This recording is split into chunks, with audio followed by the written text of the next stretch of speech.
If you think 3D printing is just plastic dragons and potential Nintendo lawsuits, you're missing out on the ultimate classroom superpower. I'm going to show you 5 models that would change the way you look at learning chemistry forever. Pretty much everyone has used one of these tiny chemistry kits in school.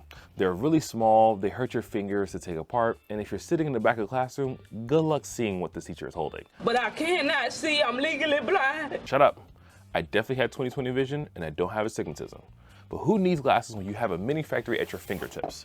This is the giant chemistry set by 3D Printing, and this whole box took me just 30 hours of print time and just under a kilo of filament. Making giant molecules is as simple as printing and screwing parts together now.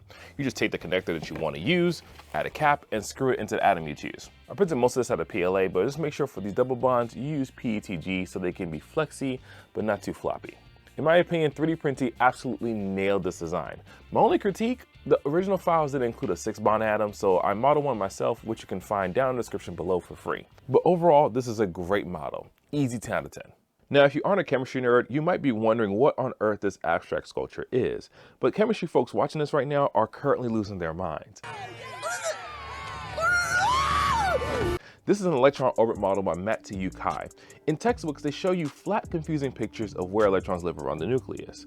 It's high school and college level stuff, and it's notoriously hard to visualize. But if you're holding it in 3D, it completely changes the way you think about how atoms bond. The only catch is printing this thing was not straightforward. Because the shapes are incredibly top heavy, my first attempts kept tipping over and turning into spaghetti. I tried flipping them upside down, but the surface finish looked terrible. So how did I actually get these to work? What I decided to do was I kept them right side up, used a heavy amount of supports, applied a lot of magic goo, not a sponsor, but hit me up if you want to work together, and I slowed the print speed way down. Even then, it's still not 100% foolproof, but the payoff is worth it if you ask me. 8.5 out of 10. This next model was actually created by me, so I'm totally biased, but it's awesome. This is Spell-emental by At the Benchtop. Think Scrabble, but instead of normal letters, you're spelling words using elements from the periodic table. It features all 118 elements, and the score multipliers are actually based on where the element sits on the periodic table.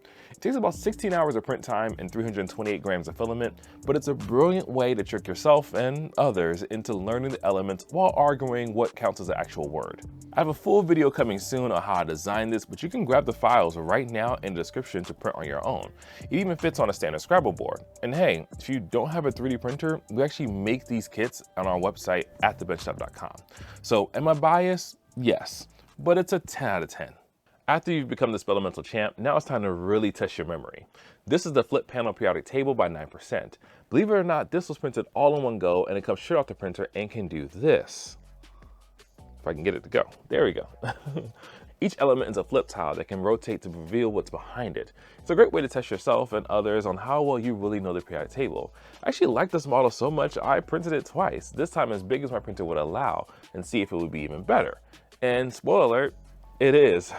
The only barrier here is that you need to have a multicolor setup to really do this properly and make the text readable, but if you have one, automatic 10 out of 10.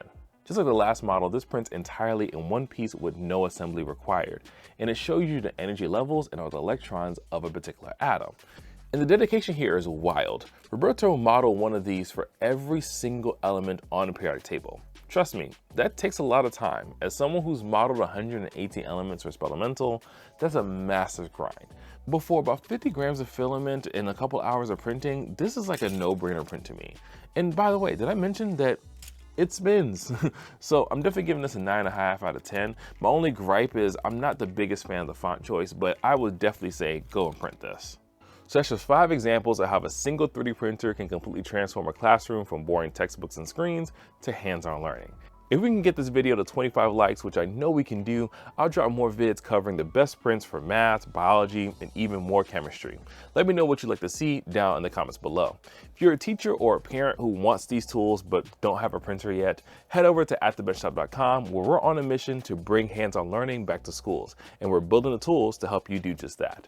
Don't forget to like and subscribe, and I'll see you next time right here at the Benchtop.